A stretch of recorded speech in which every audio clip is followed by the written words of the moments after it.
Namuhla bafowethu ngifisa ukuthi sike sizobuka lehlava esigcwele umhlaba wonke. Kunabantu bafowethu othola ukuthi lo muntu lo akakhulelanga kubo, ukhulele komalume. Uma ekhulela komalume lo muntu kodwa kunezinto ezimdinga kubo, kunalethongo lakhe elidinga ukuthi asondele kubo, azoguqelwa, acelelwe emsamo kuze izinto zikhanye.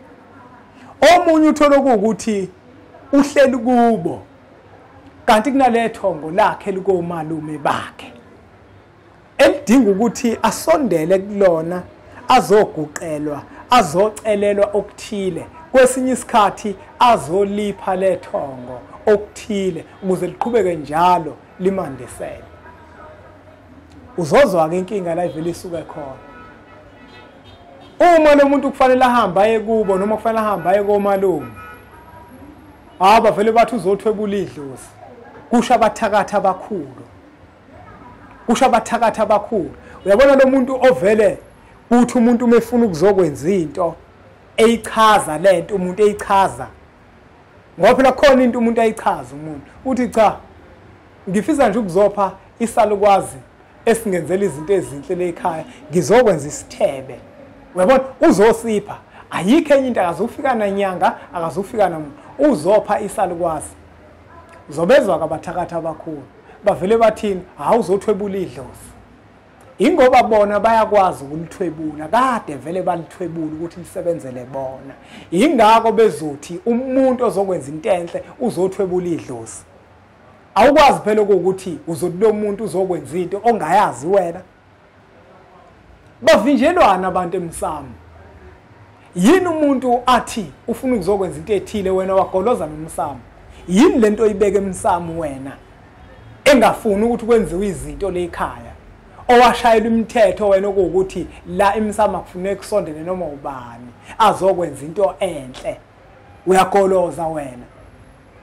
Umuntu usetsheliwe ukuthi kuzimpilo yakhe iqaqeke, kudinga ukuthi ahambe aye komalume bakhe, afike enze okuthile komalume bakhe okuhle, akwenzele ithongo. Hayi wena uyagoloza nomsamo wena ngoba ngisebenza.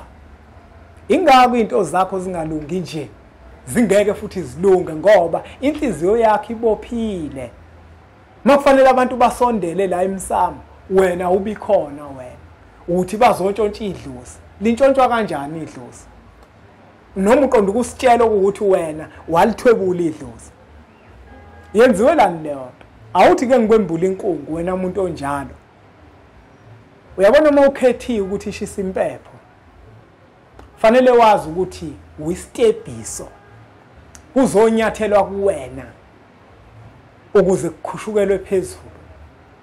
Kuzonyathelwa kuwena, wena uyistebhiso mawushisa impepho. Futhi maningi amathuba ukuthi into zakho wena zingachumi ngoba uyistebhiso sokunyathela bonke labantu balekhaya.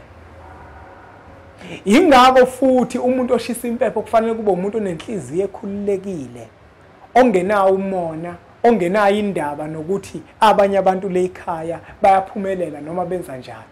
Kodwa wena umsebenzi wakho ukuphumelelisa bonke labantu. Manje uma uzoshisa impepho kanti awukubizelwe vele ukushisa impepho, inhliziyo yakhe igobile njengesila seqhude. Bazothi mabephumelela labantu uqale manje ube nomoya. Makukhona umuntu ekufanele asondele emsamo uzomkhulekela, awufuni ukumkhulekela, uyabaleka uthi uzothwebula idlozi. Nisho kanjani into efana nale? Bacindezelelwana abantu kangaka. Umuntu umefuna ukuzokwenza into enhle emsamo, ufuna ukuzoqaqa izinto zakhe, ufuna ukuzophakela ithongo lakhe. Uyichazile into azoyenza, ayisolisi into azoyenza. Uthi nje ngizokwenza izinkukhu nje, ngiphethe izinkukhu. Hayi wena uyathakatha wena. Wena uthakatha ngempela wena. Umuntu uphethe izinkukhu uzokwenza itiye, uzokwenza ilaphi, uthi wena uzothwebula. Ukwazela ukuthwebula. Kusho ukuthi umuntu othakatha uwena ngoba wena kusho ukuthi uyazi wena ukuthi ithongo lithwetshulwa kanjani. Ngoba phela umuntu umezokwenza into emsamo uyayichaza umuntu into azoyenza bakwethu. Enye into futhi, umuntu nomuntu egcekeni kunomuntu owembethe yena ophethe izinto zakhe yena.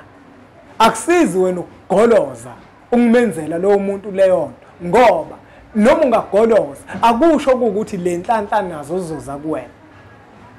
Ingakho bafowethu kubalekile ukuthi uma nje kukhona into eyenzayo ekhaya,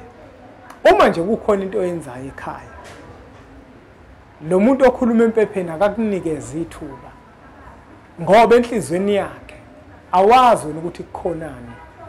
Angakhuluma ngomlomo ukuthi ngiyamcelela lo muntu, kanti enhlizweni yakhe usho ukuthi abantu abadala bathatha okulenhlizweni. Ayiyekweke leyo nto bafowethu yokuthi ucindezelwe abantu.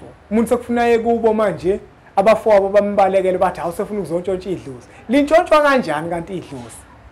Ake nisichazele bafowethu. Mina ngiyafuna umuntu ozongichazela ukuthi lintshontshwa kanjani idlozi. Umuntu angaphumelela nje ngokuthandwa yithongo, ngokwendlela zakhe azihambayo. Ngoba uma uwumuntu ufuna abantu abadala bakuthande, nawe bathande, bese ulungisa ukuhamba kwakho, bazokuthanda abantu abadala, bazosondela kuwena. Kunomuntu othola ukuthi yena abantu abadala akabahlambululi, laba bakuyena egazini, akabagezi, kuyena kuyefana nje konke. Uyavuka ugeza ngensipho kuphela, akakaze ahamba emfuleni ayobahlambulula labantu abakuyena, akakaze athola umuthi abahlambulule abantu abakuyena, athola isiwasho abahlambulule abantu abakuyena. Ngoba ayikho into ebaluleke njenganokuthi uma uwumuntu ube nazo izinto zokugeza. Uyabona, ugeze, awugezi wena, ugeza laba abakuwena. Kumele ukuthi usenze isiqiniseko sokuthi ngaso sonke isikhathi, yabona mina bengihleli nenye insizwa esilekelelana nawo kakhulu, inhlula beyijuqa, ukuthi yabona induku zibalekile. Induku ukuthi uma uwumuntu uhlala ugeze ithongo lelo hlala ulingcolisa ngaso sonke isikhathi, ngoba ithongo ulingcolisa ungazi. Ngomngena nje restaurant ucela ukudla kanti lo muntu okuwetayo akahlambulukile, kade lele nomahosha. Yabona, uke ensukwini zakhe uke wabulala umuntu uzophakela wena ukudla, udle lokho kudla lokungcole. Uyabhuka ehotela, uyalala ehotela ungcole, kade kulela umahosha edayisela omunye umuntu, kade kulela abanye abantu benza ucansi embhedeni. Usungcolile kodwa wena wazi. Uzobona wena amashidi emhlophe ucabanga ukuthi kuhlambulukile kanti akuhlambulukile. Uyadinga ukuthi uhambe uyogeza. Ihotela lihlambulukile ihotela. Yebo kuhlanzekile uma ungena khona ubuka ngamehlo enyama, kodwa ngokomoya wakhona ayikho into enzima njengokuthi ulale embhedeni okadulela abantu benza into yabo, nabo futhi ongabazi labantu, noma ngawashwa amashidi, igumbi ekade belele kulona. Yona into eyinkinga manje, uthola ukuthi umuntu akabahlambulula abantu bakhe, yena wenza izinto ezamahlazo kuphela acabanga ukuthi uzothandwa yithongo. Ukuthandwa yithongo kuyinhlanhla.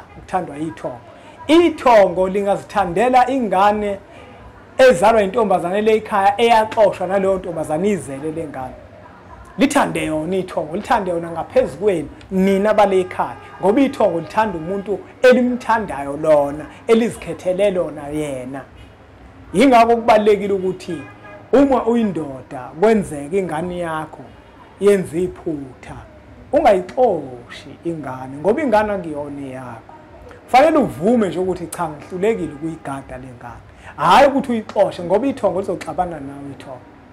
lizoxabana nawe ithongo.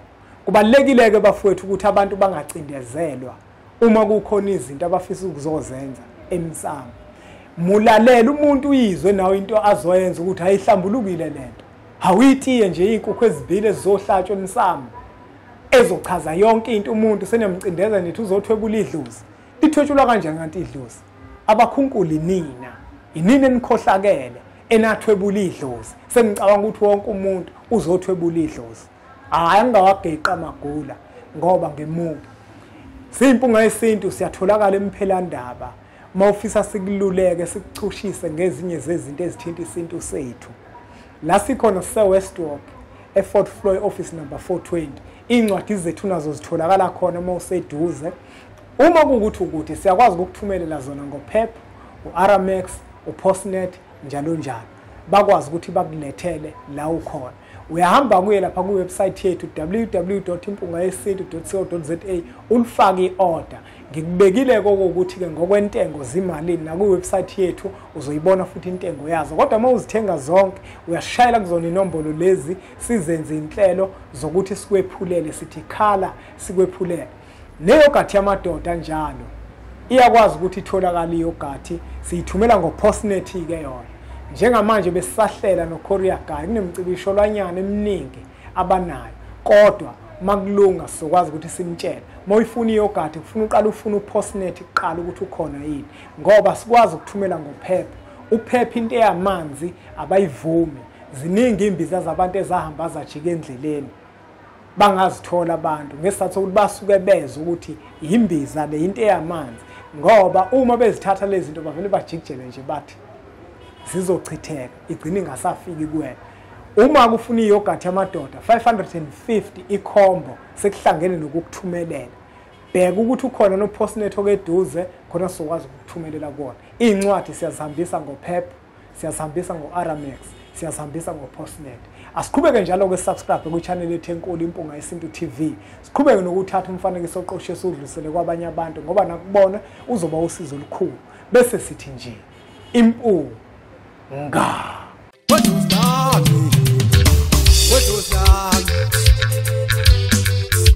I was